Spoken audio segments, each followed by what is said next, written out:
What are the type of failure monitored by vibration? As you could see here, like there are three types of failure monitored by vibration.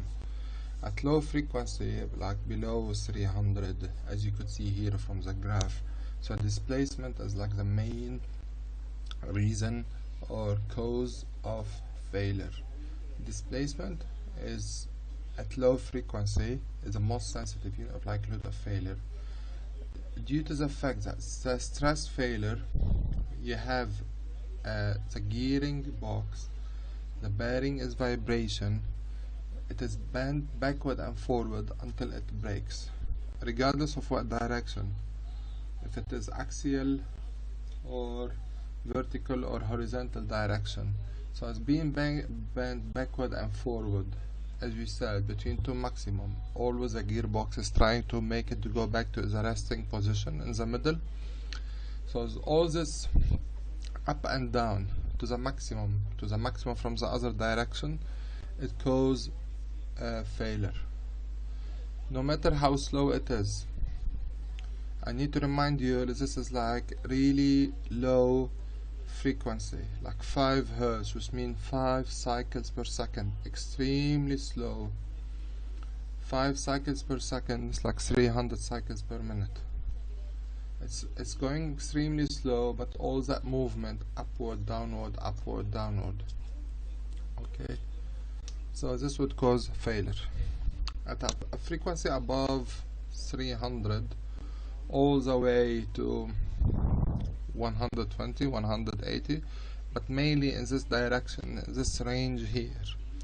So velocity, for example, 60,000 cycles per minute. Okay, so for example, or between 300 and 120,000, like 2000 Hertz, 2000 cycles per second. So fatigue will become the main reason for failure.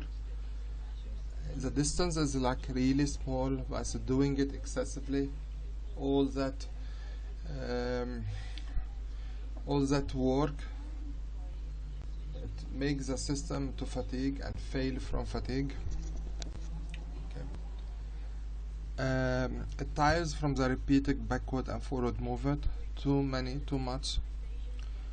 When the frequency applied is really high, above 180, as you could see here, which is the acceleration, so it's the force with the problem. It's like the pushing and striking action being applied to cause that movement.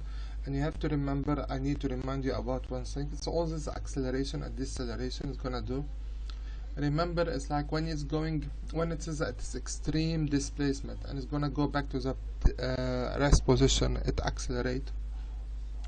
But the thing is, it never stops at rest, so it goes beyond the rest position, so it decelerates to stop it from going towards the other direction.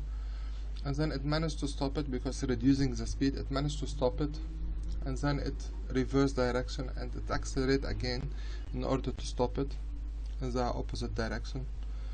So force or acceleration will be like the reason of problem.